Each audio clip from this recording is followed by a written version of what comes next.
टाकलेला आहे याच्यामध्ये.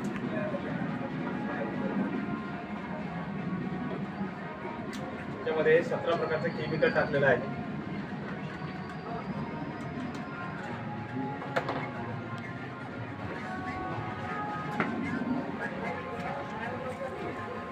आणि खूप प्रमाणात टाकलेलं आहे.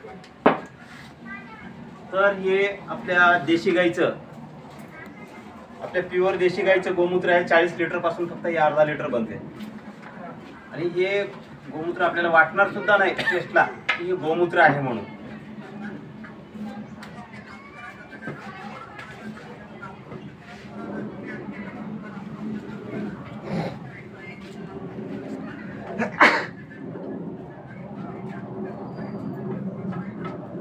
शरीरात गेलेले केमिकल फक्त 10 ml सुद्धा टाकलेलं नाही मी. एवढं साफ झालं. खूप प्रमाणात टाकलेलं बेटाडीन म्हणजे 17 प्रकारचं केमिकल सुद्धा नष्ट करून कोणी बेटाडीन म्हणजे त्याला स्वच्छ केलेलं आहे. हे आयोडीन आहे आपल्या दुखाला लावण्यासाठी जे डॉक्टर जे वापरतात केमिकल. आणि ह्याचा जास्त जर हे जर झाला तर माणूस घात होण्याची सुद्धा शक्यता असते.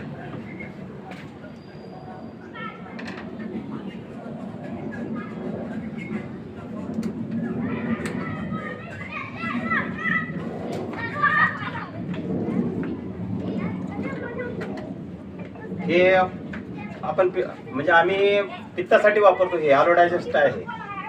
कुठल्याही प्रकारचं तुम्हाला पित्त जर झालं, कसल्याही प्रकारचं पित्त होऊ द्या, म्हणजे पित्तानं डोकं दुखत असेल, मळमळ करत असेल, उलट्या होत असतील, पोटाचे शिरा सुजत असतील किंवा डायजेशन तुमचं होत नसेल व्यवस्थित, तर हे कोमट पाण्यामध्ये जेवणानंतर 10 मिनिटानंतर कोमट पाण्यामध्ये फक्त 5-6 थेंब टाकून पिल्यानंतर तुमचं लगेच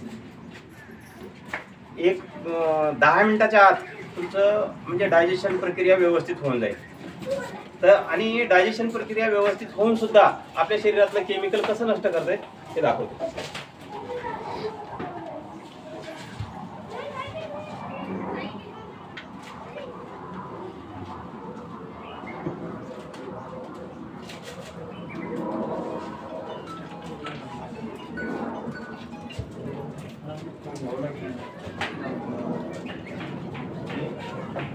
पूर्ण आता ह्याचा कलर असा हिरवा, म्हणजे ह्या ड्रॉपचा जसा कलर आहे तसा कलर होऊन जातो याचा.